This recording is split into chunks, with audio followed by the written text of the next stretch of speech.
स्वागत है आप सभी का एग्जाम की बात यूट्यूब चैनल पर, जहां हम पढ़ रहे थे राजस्थान सामान्य ज्ञान से जुड़े महत्वपूर्ण प्रश्नों और महत्वपूर्ण तथ्यों के बारे में। और आज हम पढ़ने वाले हैं राजस्थान सामान्य ज्ञान पार्ट 3।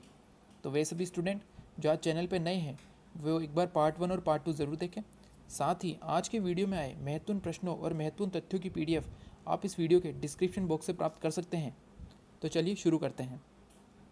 जैसा कि मैंने आपको पिछले वीडियो में बताया था कि राजस्थान भारत के उत्तर पश्चिमी क्षेत्र में एक राज्य है जिसकी राजधानी है जयपुर। वर्तमान में मुख्यमंत्री है अशोक गहलोत और राज्यपाल है कलराज मिश्र। साथ ही आपको बताया था कि राजस्थान में कुल जिले हैं 33 और संभाग है 7। वही राजस्थान भारत का सबसे बड़ा राज्य है क्षेत्रफल की दृष्टि से, जिसका कुल भाग भारत के भाग के 10.41% है। वही अगर आज बात करें राजस्थान के विस्तार की, तो राजस्थान का उत्तर से दक्षिण विस्तार यानी कि उत्तरी छोर और दक्षिणी छोर के मध्य की दूरी है 826 किलोमीटर। वही राजस्थान के पूर्वी छोर और पश्चिमी छोर के मध्य की दूरी है 869 किलोमीटर। अगर बात करें राजस्थान के अक्षांशीय और देशांतरीय विस्तार की, तो राजस्थान का अक्षांशीय विस्तार है 23 डिग्री 3 मिनट उत्तरी अक्षांश से 30 डिग्री 12 मिनट उत्तरी अक्षांश के मध्य। वही देशांतरीय विस्तार है 69 डिग्री 30 मिनट पूर्वी देशांतर से 78 डिग्री 17 मिनट पूर्वी देशांतर के मध्य। तो आपको राजस्थान के कुल क्षेत्र का ये विस्तार याद रखना है। चलते हैं आज के पहले प्रश्न पर। आज का हमारा पहला प्रश्न है, राजस्थान का पूर्वी द्वार किस शहर को कहा जाता है? तो राजस्थान के पूर्वी द्वार के नाम से जाना जाता है भरतपुर। जैसा कि आप जानते हैं कि भरतपुर राजस्थान के पूर्वी छोर पर स्थित है और यह राजस्थान के पड़ोसी राज्य उत्तर प्रदेश से सीमा लगाता है। तो आपको याद रखना है कि राजस्थान का पूर्वी द्वार कहा जाता है भरतपुर को। वही अगर बात करें तो राजस्थान का सिंह द्वार अलवर को कहा जाता है। अलवर जो कि राजस्थान के पूर्वी छोर पर ही स्थित है और इसे राजस्थान का सिंह द्वार कहा जाता है। तो आपको ये दोनों याद रखने हैं। राजस्थान का पूर्वी द्वार है भरतपुर और राजस्थान का सिंह द्वार है अलवर। चलते हैं अगले प्रश्न पर। आज का हमारा अगला प्रश्न है, राजस्थान का हृदय किसे कहा जाता है? तो राजस्थान के ठीक मध्य में स्थित अजमेर जिले को राजस्थान का हृदय कहा जाता है। तो आपको याद रखना है कि अजमेर जिला राजस्थान के हृदय के नाम से जाना जाता है। वही पिछले क्वेश्चन में हमने पढ़ा था कि राजस्थान का पूर्वी द्वार कहा जाता है भरतपुर को और सिंह द्वार कहा जाता है अलवर को। तो आपको ये तीनों याद रखने हैं कि राजस्थान का हृदय कहा जाता है अजमेर को, राजस्थान का पूर्वी द्वार कहा जाता है भरतपुर को और सिंह द्वार कहा जाता है अलवर को। चलते हैं अगले प्रश्न पर। आज का हमारा अगला प्रश्न है, राजस्थान का कश्मीर किसे कहा जाता है? तो राजस्थान का सबसे प्रसिद्ध नगर उदयपुर को राजस्थान के कश्मीर के नाम से जाना जाता है। जैसा कि आप जानते हैं कि उदयपुर अपनी झीलों के कारण प्रसिद्ध है और इसे झीलों की नगरी के नाम से पूरे विश्व में जाना जाता है। तो आपको याद रखना है कि राजस्थान का कश्मीर और झीलों की नगरी उदयपुर शहर को कहा जाता है। चलते हैं अगले प्रश्न पर। आज का हमारा अगला प्रश्न है, अरावली पर्वतमाला का विस्तार राजस्थान के कितने जिलों में है? तो अरावली पर्वतमाला का विस्तार राजस्थान के कुल 17 जिलों में है। यह 17 जिले निम्न प्रकार हैं: सिरोही, उदयपुर, डूंगरपुर, बांसवाड़ा, प्रतापगढ़, चित्तौड़गढ़, भीलवाड़ा, राजसमंद, टोंक, अजमेर, पाली, नागौर, जयपुर, दौसा, सीकर, झुंझुनू और अलवर। इन कुल 17 जिलों में अरावली पर्वतमाला का विस्तार है। वही अगर बात करें तो संपूर्ण उदयपुर और डूंगरपुर के भाग पर अरावली पर्वतमाला विस्तृत है। वही शेष 15 जिलों में कुछ भाग पर अरावली पर्वतमाला का विस्तार है। ठीक है दोस्तों, चलते हैं अगले प्रश्न पर। आज का हमारा अगला प्रश्न है, राजस्थान को कितने भौतिक विभागों में बांटा गया है? तो राजस्थान को कुल 4 भौतिक विभागों में बांटा गया है। जैसा कि आप मैप में देख पा रहे हैं कि राजस्थान को कुल 4 भौतिक विभागों में बांटा गया है। सबसे बड़ा विभाग है पश्चिमी मरुस्थल प्रदेश, जिसके बाद है अरावली पर्वतमाला प्रदेश, तीसरा है पूर्वी मैदानी प्रदेश, ठीक है दोस्तों, और चौथा है दक्षिण पूर्वी पठारी भाग। तो आपको याद रखना है कि राजस्थान को भौतिक विभागों के आधार पर 4 भागों में बांटा गया है। वही अगर बात करें तो राजस्थान का सबसे बड़ा भौतिक विभाग है पश्चिमी थार मरुस्थल, जो कि राजस्थान के कुल क्षेत्रफल के 58% भाग पर विस्तृत है। तो आपको सबसे इम्पोर्टेंट याद रखना है कि राजस्थान को भौतिक विभागों के आधार पर 4 भागों में बांटा गया है और सबसे बड़ा भाग है थार मरुस्थल, जो कि 58% भाग पर विस्तृत है। चलते हैं अगले प्रश्न पर। आज का हमारा अगला प्रश्न है, राष्ट्रीय कृषि आयोग ने कितने जिलों को रेगिस्तानी जिले घोषित किया है?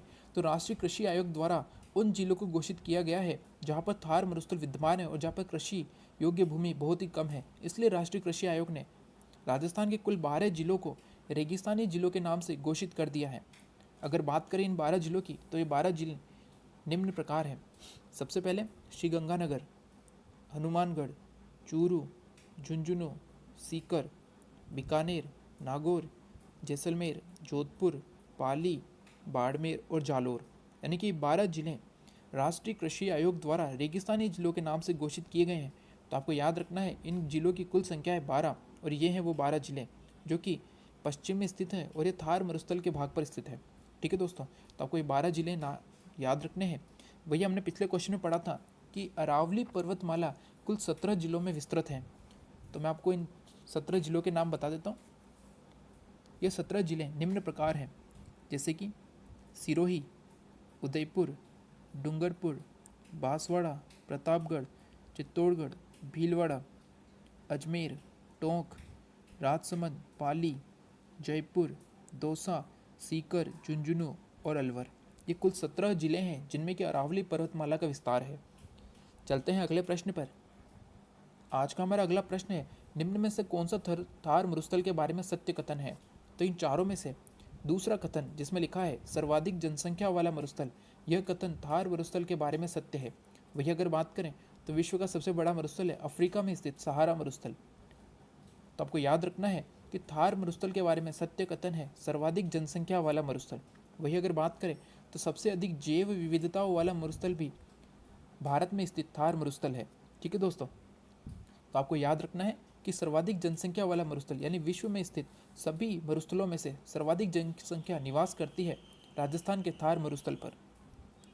चलते हैं अगले प्रश्न पर। आज का हमारा अगला प्रश्न है, मरुस्थल में बालू का स्तूपों के मध्य निम्न भाग में वर्षा जल भर जाने से झील का निर्माण होता है, इन्हें क्या कहते हैं? जैसा कि आप जानते हैं कि थार मरुस्थल में बहुत ही ऊंचे ऊंचे टीले पाए जाते हैं जिनके मध्य में एक निम्न भाग होता है जहाँ पर वर्षा आने पर झील का निर्माण हो जाता है और इन्हें रन के नाम से जाना जाता है। बहुत ही महत्वपूर्ण प्रश्न है, ये कई बार एग्जाम में आया हुआ है। तो आपको याद रखना है कि मरुस्थल में बालू का स्तूपों यानी कि टीलों के मध्य निम्न भाग में वर्षा जल भर जाने से झील का निर्माण होता है, इन्हें रन कहते हैं। वही अगर बात करें तो हमादा कहते हैं चट्टान मरुस्थल को, यानी वह मरुस्थल जब चट्टानें पाई जाती है उसे हमादा कहते हैं। वही जोहड़, ये भी झील होती है लेकिन इन्हें लोगों के द्वारा बनाया जाता है, इन्हें बावड़िया भी कहते हैं। ठीक है दोस्तों, तो आपको याद रखना है कि बालू का स्तूपों के मध्य निम्न भाग में वर्षा जल भर जाने से झील का निर्माण होता है, इन्हें रन कहते हैं। चलते हैं अगले प्रश्न पर। आज का हमारा अगला और सबसे महत्वपूर्ण प्रश्न है, राजस्थान का ओकल वुड फॉसिल्स पार्क किस जिले में स्थित है? तो राजस्थान का ओकल वुड फॉसिल पार्क जो कि जैव विविधताओं के लिए प्रसिद्ध है, यह राजस्थान के जैसलमेर जिले में स्थित है। तो आपको याद रखना है, बहुत ही इंपॉर्टेंट क्वेश्चन है कि ओकल वुड फॉसिल्स पार्क किस जिले में है? तो वह है जैसलमेर में। चलते हैं अगले प्रश्न पर। आज का हमारा अगला प्रश्न है, अरावली पर्वतमाला को कितने उपभागों में बांटा गया है? तो आपको याद रखना है कि अरावली पर्वतमाला को कुल 3 उपभागों में बांटा गया है। इन 3 उपभागों के नाम हैं दक्षिण अरावली, मध्य अरावली और उत्तरी अरावली।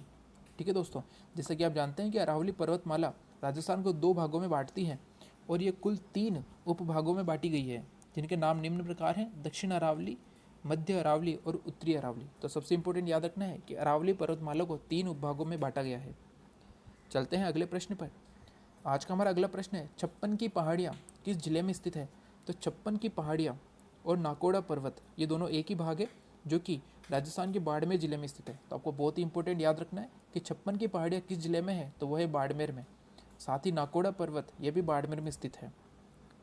चलते हैं अगले प्रश्न पर। आज का हमारा अगला प्रश्न है और बहुत ही महत्वपूर्ण, निम्न में से किन्होंने गुरु शिखर को संतों का शिखर कहा है? तो कर्नल जेम्स टोड ने गुरु शिखर जो कि राजस्थान में अरावली पर्वतमाला का सबसे ऊंचा शिखर है, गुरु शिखर जिसकी कुल ऊंचाई है 1722 मीटर। ये मैंने आपको पिछले वीडियो में बताया था कि राजस्थान का सबसे ऊंचा शिखर है गुरु शिखर और इसकी ऊंचाई 1722 मीटर और इसे ही कर्नल जेम्स टोड ने संतों का शिखर कहा था। साथ ही राजस्थान का सर्वप्रथम नाम भी कर्नल जेम्स टोड ने ही दिया था। तो आपको दोनों याद रखने कि राजस्थान का सबसे पहले राजस्थान नाम रखा था कर्नल जेम्स टोड ने और संतों का शिखर भी कहा था गुरु शिखर को कर्नल जेम्स टोड ने। चलते हैं अगले प्रश्न पर। आज का हमारा अगला प्रश्न है, 56 का मैदान किस संभाग में स्थित है? तो 56 का मैदान स्थित है उदयपुर संभाग में। उदयपुर संभाग के प्रतापगढ़ और बांसवाड़ा में 56 ग्रामों का एक समूह है जिसे कि छप्पन का मैदान कहा जाता है। तो आपको याद रखना है कि छप्पन का मैदान प्रतापगढ़ और बांसवाड़ा के क्षेत्र में स्थित है और यह उदयपुर संभाग में है। इसे बागड़ क्षेत्र के नाम से भी जाना जाता है। ठीक है दोस्तों, और जैसा कि हमने पिछले क्वेश्चन में पढ़ा था कि छप्पन की पहाड़ियाँ कहाँ स्थित है, तो छप्पन की पहाड़ियाँ स्थित है बाड़मेर में और छप्पन का मैदान स्थित है उदयपुर संभाग में। ठीक है, तो आपको दोनों में कंफ्यूज नहीं होना है। मैं एक बार फिर से बता देता हूँ कि छप्पन की पहाड़ियाँ हैं बाड़मेर में और छप्पन का मैदान है प्रतापगढ़ और बांसवाड़ा के क्षेत्र में, जो कि उदयपुर संभाग में है। ठीक है दोस्तों, तो ये थे आज के वीडियो से रिलेटेड सामान्य ज्ञान के महत्वपूर्ण प्रश्न।